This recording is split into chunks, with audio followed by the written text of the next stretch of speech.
아니, 그러니까 제가 아까 법을 좀 설명을 예. 드렸습니다만 국가공무원법, 현행법입니다. 현직 공직자가 직무를 태만히만 해도 징계 사유가 된다니까요. 근데 이건 태만히한 정도가 아니라 이종섭 장관이 그때 당시에 국회 나와서 한 답변을 보십시오. 왜 결재를 바꿨습니까? 아, 제가 확신 없이 결재를 했습니다. 이게 뻔뻔하게 이야기를 하잖아요. 네. 그럼 확신 없이 결재하는 우리 국방과 안보 사안을 그렇게 확신 없이 결재하는 장관한테 우리가 맡겨놓은 겁니까? 근데 이런 분한테 그럼 어떻게 호주 외교를 맡깁니까? 그러네요. 그러니까 저는 네. 국가공무원법상 직무를 태만히 해도 징계해서 내쫓게 돼 있는데 이분은 이미 내쫓아진 분이라니까요. 근데 이런 분을 다시 공직으로 영전을 줘서 범죄 혐의를 받는 피의자를 특혜를 주고 우대를 주고 이런 식으로 호주로 월급까지 주면서 우리가 보내주는 것은 국민들이 위임한 대통령의 임명권을 한참 넘어간 것이다. 그래서 저는 이거 헌법 유린으로 보는 것이고 또 하나는 네. 윤석열 대통령이 과거에 수사 외압을 당한 피해자로서 국정감사장에서 폭로를 해가지고 당시 조영건 서울중앙지검장이 눈물까지 보이셨어요. 그런 역사와 우리가 과거를 알기 때문에 예. 이 윤석열 대통령이 박정훈 대령 사건에 있어서는 지금은 가해자 위치에 와 있는 겁니다. 그러네. 그러니까 그러고 이 보니까 이율배반성에 겹치네요. 대해서 네. 국민들은 분노하는 것이고 또 하나는 출국 금지 상태를 어떻게 해제를 해줍니까? 이거 법무부 장관의 권한이거든요. 근데 법무부 장관은 출국 금지 사실을 인사정보관리단에서 검증을 안 했거나 아니 검증을 했는데도 출국 금지가 있었고 이걸 지금 예. 해제시켜주면서 출국을 도와줬단 말이죠. 그렇다면 범인 도피, 범인 은닉이라고 하는 이 증거인멸에 관련된 법무부 장관도 이거 공범이다. 그렇다면 임명권에서는 외교부 장관이 관여를 했고 출금 해제에서는 법무부 장관이 관여를 깊숙이 한 것인데 예. 전 이분들한테 전 정치적 책임을 물어야 된다고 생각을 합니다. 이게 일각에서는 그러니까 뭐 인터넷 댓글이긴 하지만은 범인 도피죄 아니냐 이런 얘기도 있어요. 그러니까 범인 은닉죄에 해당이 되고 결국에는 범인들을 숨겨주는 거거든요. 피해주는 거거든요. 공권력으로. 이게 형법에 의하면 징역 3년 이하의 징역에 처하게 돼 있습니다. 실정 법률 위반입니다. 공수처에서 실제로 지금 조사할 수가 없게 됐어요. 핵심 피의자인데. 그러니까 이거를 여당에서는 뭐 언제 안 온다 그랬냐, 부르면 온다 이러지만 아니 호주에서 대한민국 그것도 대사가 뭐 대사가 가서 놉니까?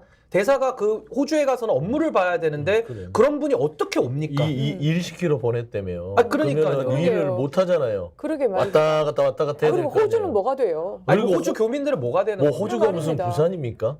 한번 가려면 몇 시간이 걸리는데 10시간 그러게 이상 말이에요. 비행을 해야 그러니까 되잖아요. 저는 이게 다 말장난이고요. 결국에는 우리 법률을 놓고 따졌을 때 국가공무원법과 헌법 체계에 안 맞지 않습니까? 근데 그런 인사를 대통령이 그것도 선거 앞두고 한다? 이거는 국민 여론과 민심을 아예 의식하지 않고 그냥 본인 마음대로 하겠다는 완전한 자의적 통치거든요. 이것은 헌법 유린이고 헌법 위반이다. 자, 근데 그렇게 생각합니다. 공수처가 입장에서 지금 얘기를 해보면 그러니까 지금 장호진 국가안보실장이 뭐라고 했냐면은 공수처 입장이라기보다 대통령실 입장에서는 공수처에서 출국 금지 조치를 지금 원래 한 달까지만 할 수 있게 돼 있잖아요. 기본권이기 때문에. 근데 작년 10월에 걸어놓고 계속 연장만 하면서 이종섭 그 대사를 지금까지 수사 안 하고 뭐 했냐. 공수처 자체가 고발이 들어온 게 작년에 7월인가 처음에 고발이 들어와서 수사를 했지 않습니까?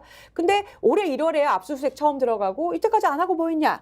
그래서 계속해서 조사도 하지 않고 묶어놓을 수가 없기 때문에 우리는 그냥 공무상 이 장관이 국방부 장관이 호주 대사를 꼭 가야 되기 때문에 보낸 거라는 식으로 공수처의 수사가 늦어진 게 문제다 이런 아니, 얘기했거든요. 아니, 저는 윤석열 대통령과 윤석열 정권을 보면 좀 이게 제정신이 아닌 것 같아요. 그러니까 뭐라고 해야 되죠? 이게 우리가 합리적으로 생각할 수준의 태도와 반응이 아닌 게 지금 본인들이 집권 세력 아닙니까? 그렇죠. 그건 행정부의 수반 아닙니까? 예. 뭐 공수처가 딴 나라에 있는 뭐 기관입니까? 아무리 독립적 기관이라 하더라도 정부 여당이나 그다음에 윤석열 정권이 최수근 상병에 대한 순직 사건의 수사 외압이 없다라는 부분들을 강력하게 밝혀라.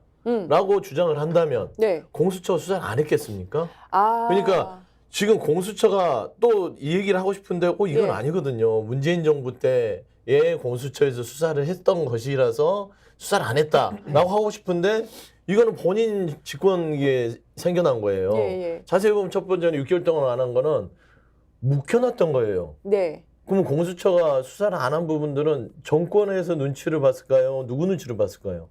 이 윤석열 정부에서 이거를 하기 싫어하는구나라는 그런 부분에 있어서 저는 수사가 미진했다고 탓을 하는 게 맞죠. 예. 그다음에 저 두 번째 보면은 지금 공수처가 지금 뭔가 뭐 출국 금지 부분들이나 뭐 최수근 상병 순직에서 부르지 않았다라고 하는데 저는 그건 차지하고요. 공수처 문제가 아니라 지금 이 이종섭 전 장관은 기본적으로 박정훈 전 대령과 엮여 있잖아요. 이게 일관성 있게 이게 풀려야 최순상병의 어떤 진실이 밝혀진단 예, 말입니다. 예. 수사의 위함이.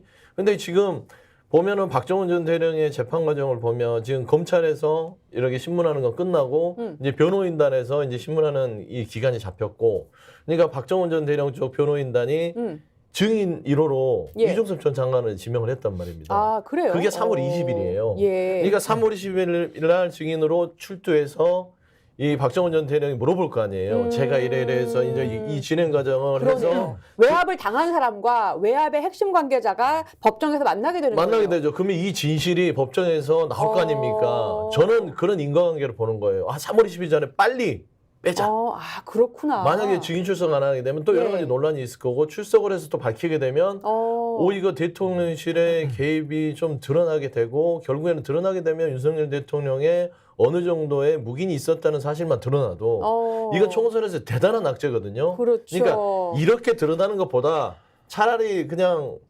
도피시켜서 이 정도 그냥 화살 맞고 묵히자. 저는 그런 판단을 했다고 봅니다. 여러분, 저희가 3부에 박정훈 대령의 변호인이죠. 김정민 변호사 모시고 이 재판 과정 상세하게 한번 다뤄볼 겁니다. 3부에서 계속 들어주시면 되겠고요. 그러면 지금 부대변인 보실 때는 3월에 네. 법정에서 그 외압의 피해자와 그렇게 해서 내부 고발한 자와 그리고 그 외압의 피의자가 법정에서 서가지고 포토라인에 서고 막 얘기가 다 보도가 되고 이런 상황이 오게 되면은 총선의 악재이기 때문에 그게 더 경중을 뒀을 때 더 악재니까 차라리 호주 대사로 빨리 임명해서 그런 도피를 시키는 부분까지 게 보는군요. 이 정도 욕을 먹어도 이게 재는 거 아니에요. 이 말하자면 이 형량을 재는 거죠. 비교를 하는 거죠. 비교 형량을 했을 때는 이게 낫다.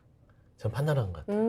저는 그런 좀 추측이 되는 게 이게 뭐 합리적 의심을 넘어서서 거의 팩트에 저는 가깝다고 생각합니다. 그렇군요. 근데 저는 한 예. 청년이 나라의 명을 받아서 군복무를 하다가 국가의 잘못으로 인해서 목숨을 잃은 거거든요. 단 하나밖에 없는 생명입니다. 누군가에게는 아들이고. 근데 참 그분들의 유족들의 눈물이 마르지도 않았고 또 최승훈 상병의 이런 안타까운 죽음이 또 반복돼서는 안 되지 않겠습니까? 그래서 대통령도 처음에는 예. 엄정하게 수사하라고 지시도 내린 적이 있어요. 근데 그것이 이제 윗선까지 올라가다 보니까 이걸 뭐 어디서부터 꼬리 자르기를 하려고 한 건지는 모르겠으나 네. 지금 이 국기문란, 이 수사외압이 현실화된 것인데 전 여기에 대해서도 이종섭 장관이 떳떳하다 그러면은 뭐 이렇게 도둑이 어디 도주하듯이 도망가듯이 저렇게 출국을 합니까? 일국의 대사가? 그러게 말입니다. 그때도 언론 피하려고 막 미리 들어가서 있고 막 그랬어요. 아니 그러니까 이 출국하는 장면만 봐도 너무 이상하지 않습니까? 그러니까요. 그러니까 저는 지금 뭐 공수처가 수사도 오래 안 했고 장기화되니까 문제를 지금 삼고 있는데요, 대통령실에서.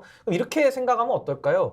이게 지금 공수처가 수사가 무능하다라는 면도 있지만은 총선을 앞두고 이 수사외압이라는 것을 밝히기가 아마 정치적으로 굉장한 부담이었을 겁니다. 어디서든 양쪽에서 욕을 먹을 수 있기 때문에 저는 공수처가 오히려 정치적 고려를 통해서 지금 소환을 일부러 미루고 있다라는 의심을 저는 지울 수가 없었고요. 네. 그러면 수사가 길어지니까 자기들 할 일 하겠다면서 대사로 보낸 건데 그럼 수사 장기화로 따지면은 조국 전 장관이나 그 감찰무마 사건 5년 동안 수사하는 거는 뭐며 이재명 대표에 대한 거 3년 넘게 지금 수사 계속하고 있잖아요. 그러니까 이런 거에 장기화에 비하면은 요 고작 지금 한 3-4달인데 그러네요. 요걸 못 기다려가지고서 호주 대사로 보낸다? 이거는 본인들이 지금까지 특수사 원리로 해왔던 거에 비하면 너무나도 인내심이 없다라는 반증 아닙니까? 저는 아니 뭐 호주에 무기 관련된 뭐 교섭을 위해서 가야 된다? 그러면 군사 전문가가 이종섭 씨밖에 없습니까? 보낼 사람이 그분밖에 없어요? 그렇게 출국금지까지 당하고 지금 공수처에서 국기문란 사안으로 지금 수사를 받는 대상자 외에는 외교할 사람이 없습니까? 국방 전문가가 없습니까? 그럼요. 김관진도 있어요. 말이 안 되는 핑계인 거죠. 사면해줬잖아요.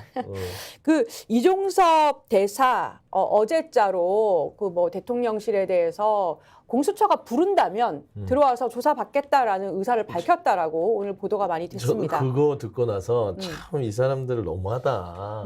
그러니까 뭐 그냥 이 열린 입이라고 막 얘기하는구나. 그러면 그 호주에서 공수처 부를 때마다 왔다 갔다 할 때 누구 돈으로 왔다 갔다 할 거예요? 국민 예산이죠. 그러면은 그거를 대사니까 본인 돈 내고 왔다 갔다 할 건지 아니면 대사니까 그걸 국민 열세로 경비로 처리할 건지 여러 가지들이 있지 않습니까? 굳이 왜 일을 어렵게 해요? 그러니까 왜 윤석열 정부는 뭐를 복잡하게 만들어요, 일을.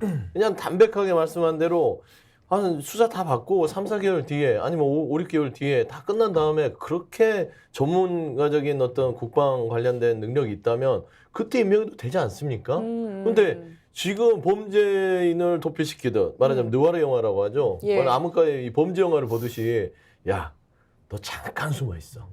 그리고 내가 부를 테니까 거기서 좀 쉬고 있어. 이런 느낌을 주게끔 하는 것들은 바보들이 아니면 못하는 거잖아요. 근데 결국에는 윤석열 대통령 자체가 이 사건에서 자유로울 수 없다라는 것을 다시 한번 상기시켜주는 거기 때문에 저는 그런 말들도 다 핑계입니다. 부를 때 와서 언제든 수사받는다?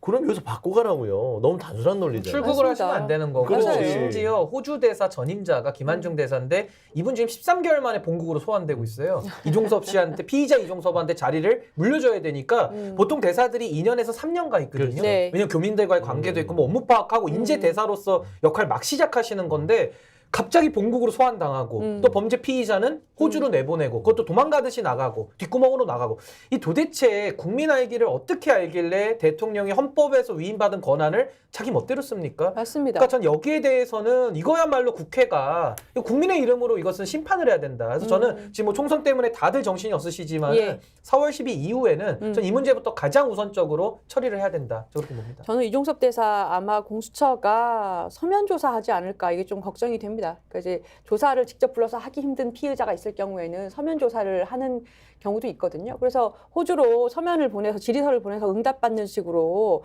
좀 부실 수사하는 식으로 어떤 좀 중간안을 찾지 않을까 이게 좀 아니 걱정이 그렇게 됩니다. 치면은 앞으로 중범죄자들은 다 외국에 나가야 되고요. 출국금지 다 박성재 장관을 풀어줘야지. 풀어줘야 되고요. 나가서 다 서면으로 조사받죠. 다. 맞습니다. 모두가. 예. 그러니까 이거는 김건희 여사에게 지금 적용된 그 특권 그리고 불공정에 대한 원리를 지금 자기 편들에게 확대시키는 거거든요. 이건 여기서 끊어야 된다. 윤석열 대통령과 관계된 사건들은요 절대 신성 불가침 같은 느낌이에요. 그러니까 김건희 여사가 대통령의 배우자이고 네. 그다음에 윤석열 대통령이 관계된 뭐 쌍특검 중에 대장동 50억 클럽 그다음에 이 최상병 이 순직에 대한 수사 외압건도 윤석열 대통령이 거의 관계돼 있는 것들이잖아요. 이런 것들은 절대 엄중하게 제외시켜야 돼요. 엄격하게 제외시켜야 됩니다. 아니 그 대선 당선되실 때 공정할 그러니까 거다라는 기대 많이 거기에다가 이제 모으셨었는데요. 본인은 제외하고 아, 공정해야죠. 나 빼고. 나 빼고 거기다 나 빼고 왜 빼야 엄격하게 나 빼고 왜 빼죠? 뭐 공정하고 아시겠지만 이런 원래 거지. 검사들이 자기들은 음주운전하고 다 해도 돼요. 왜냐하면 너무 중요한 일을 하시기 때문에. 그리고 나란히 하시기 검사들은 때문에. 그 자체만으로 출신들은 절대선이거든요. 그러니까요. 왜냐하면 선거학을 판가름하는 사람이기 때문에 나는 판정자지 이 판정을 받는 사람이 그러면 아니야. 이런 헌법을 느낌이 고쳐야겠네요. 대한민국의 주권은 검사에게 있고 모든 지금 권력은 검사에게 있는 검사 그런 전직 나라가 검사로부터 됐다. 나옵니까? 그런 느낌이 있는 것이죠. 예. 스픽스는 말하는 언론입니다. 대세는 유튜브, 그중에서 스픽스. 좋아요, 댓글, 구독, 알림 설정. 여러분이 저희를 사랑해 주시고 우리가 여러분을 사랑하는 4가지 방법입니다.